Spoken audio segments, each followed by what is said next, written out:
Papakilala po ako sa inyo. Ang pangalan ay si Origen. Sino si Origen? Hindi po origin ha? Origen. O-R-I-G-E-N. Isa po siyang theologian at tinuturing na pantas ng simbahan.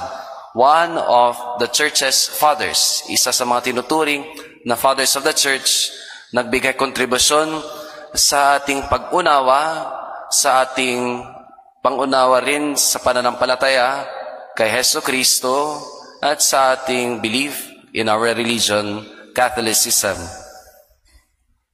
Isa siyang tinuturing na pinakamatalinong guro ng simbahan sa panahon dati. Sobrang talino at sobrang malalim din ang pananampalataya.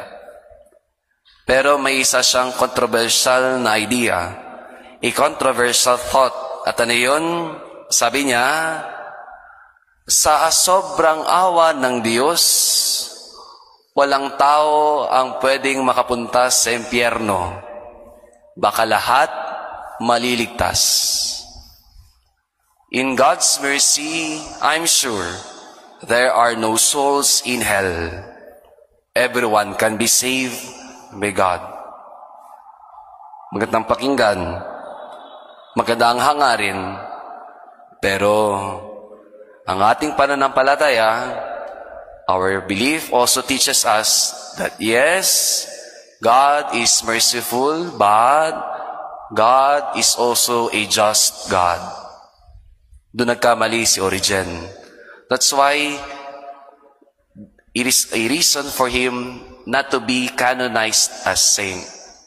Dahil sa bagay na sinabi niya iyon, though he is teaching good faith, though he is teaching us qualities of what a good faith is because of his good knowledge about our faith, nadali siya doon sa bagay na God is mercy.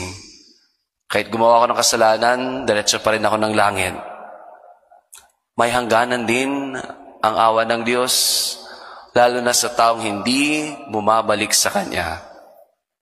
Brothers and sisters, in today's gospel reading, people ask him, Lord, will only few people be saved? Panginoon, kakaunti po ba ang maililigtas? Ang sagot po ba ng Diyos ay oo? Hindi niya sinabi yun. Sinabi ba ni Jesus? Hindi. Hindi niya rin sinabi.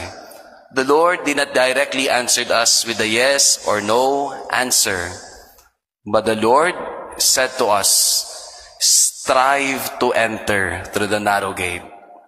He didn't say yes or no, because the person who will be answering that to the question is you.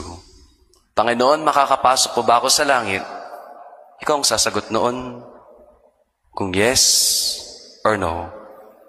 Humingi tayo ng grasya sa ating Diyos na malaman din natin o naong at may awa ang Diyos, but He is a just God. But we also be mindful, heaven is grace from God. We must strive to enter to the narrow gate. Amen.